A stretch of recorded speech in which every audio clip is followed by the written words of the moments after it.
बिस्मिल्लाहिर्रहमानिर्रहीम और अस्सलामुअलैकुम। सबसे पहले तो आपको याद दहानी करवा दें कि सोशल मीडिया फायरवॉल को नाकाम बनाने के लिए आप एक तो फौरी तौर पर इस चैनल को सब्सक्राइब करें अगर अभी तक नहीं किया, और इस वीडियो को देखने के बाद इसे ज़रूर लाइक करें और इस पर एक कमेंट ज़रूर करें कम अज़ कम। और वो कमेंट अगर इमरान खान जिंदाबाद लिख कर करेंगे तो और भी बेहतर होगा। इस वीडियो को आखिर पर फिर व्हाट्सएप या दूसरे सोशल मीडिया पर शेयर ज़रूर करें।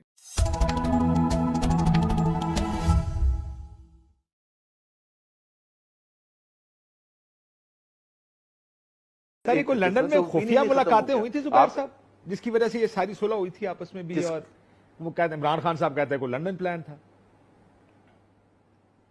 अभी एक तो ये लंदन प्लान हमारी पॉलिटिकल हिस्ट्री का नैरेटिव बन गया कि जी लंदन में सब मिलते हैं, प्लान होता है। मुझे ये तो नहीं पता कि किस तरह से मुलाकातें हुई थी, बट मुझे ये पता है, I can be very very 100% sure about it, कि मार्च में वोट ऑफ नो कॉन्फिडेंस का वो जो फाइल किया गया था मार्च की 8 तारीख को, उससे तकरीबन 2 महीने पहले जनवरी में जनरल बाजवा की बातचीत शुरू हो गई थी। और आई एम नॉट श्योर कि उनकी मुलाकात, बट हमने सुना था कि उनकी मुलाकात 1 या 2 मुलाकातें भी हुई हैं नवाज शरीफ साहब के साथ। उधर ही पता लंदन में पता लगा कि बाजवा साहब की 2 मुलाकातें हुई। ऑफिशियली तो मैंने जिस तरह कहा ना कि काशिफ ये चीज़ें होती, बाद में कोई क्वेश्चन भी करता है आप बताएं जी आपको कैसे, ये ऑफिशियली कोई भी चीज़ नहीं थी, लेकिन ये बिल्कुल क्लियर था कि जी मुलाकातें हुई हैं।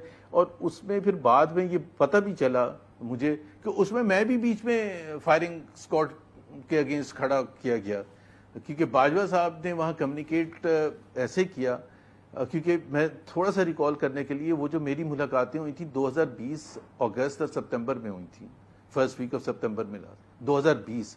इस इवेंट से वोट ऑफ नो कॉन्फिडेंस से 1.5 साल पहले बाजवा साहब ने वहाँ कम्युनिकेट जो किया कि जी मैं तो उसी वक्त तख्ता कर रहा था इमरान खान का, पता नहीं जुबैर ने आपको क्या मैसेज दिया।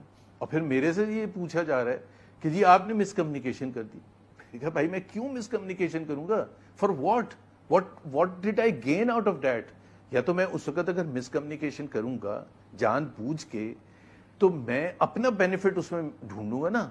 सबसे ज्यादा मुझे कोई पैसे बन रहे थे, मुझे कोई कैबिनेट पोजीशन मिल रही थी इमरान खान की काबीना में, या गवर्नरशिप मिल रही थी, या चले इतना मैंने जब मिसकम्युनिकेशन किया तो बाजवा साहब मुझे कुछ हेल्प कर देते उस वक्त या लेटर कि जी कुछ ना कुछ। मुझे तो कुछ भी नहीं मिला at the end of the day.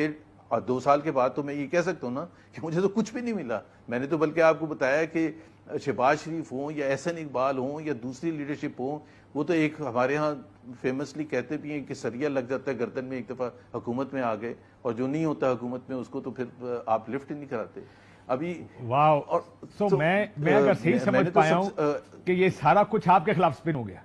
Meeting हुई, मीटिंग में बाजवा साहब ने कहा मैं तो 2020-21 में ही खत्म करना चाहता था, जुबैर ने आपको मैसेज शायद ठीक से नहीं दिया, और वो सारा आपके मसला गया। उसका रीजन था ना काशिफ उसका रीजन था ना। आपको पता है कि ये उनको कहा गया था कि जी हम आपको एक और एक्सटेंशन दे देंगे नवंबर 2022 में, जिसका इजहार इमरान खान ने भी जब वो हट चुके थे वजीर आजम के तौर पर, तो उन्होंने कहा कि हमें ये बताया गया कि PMLN ने उनको कमिट किया बाजवा साहब को कि हम दोबारा एक्सटेंशन दे देंगे।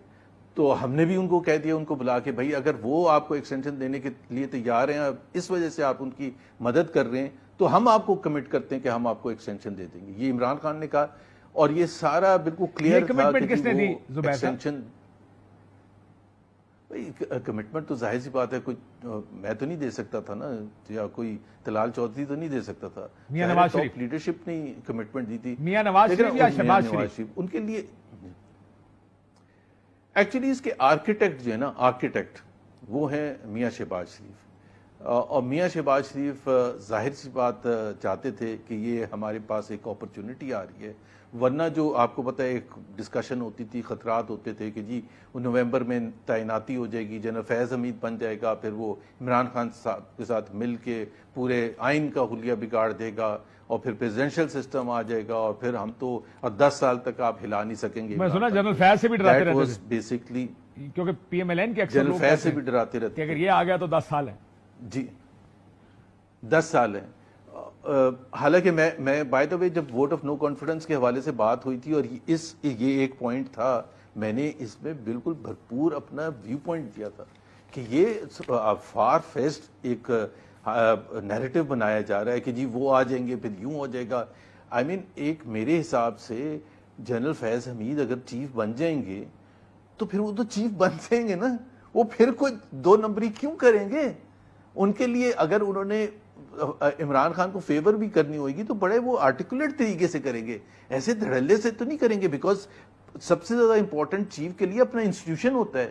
He has to carry his own institution along with it. He can't just rubbish the institution, the mid-level officers and the senior leadership and start doing things جو کہ انکانسٹیٹیوشنل بھی کہا جا رہا تھا, پاکستان کا حلیہ بگاڑ دے گا, پاکستان میں ون پارٹی سسٹم رائج ہو جائے گا, and so on and so forth. It was not so simple. And why would someone go to that extent?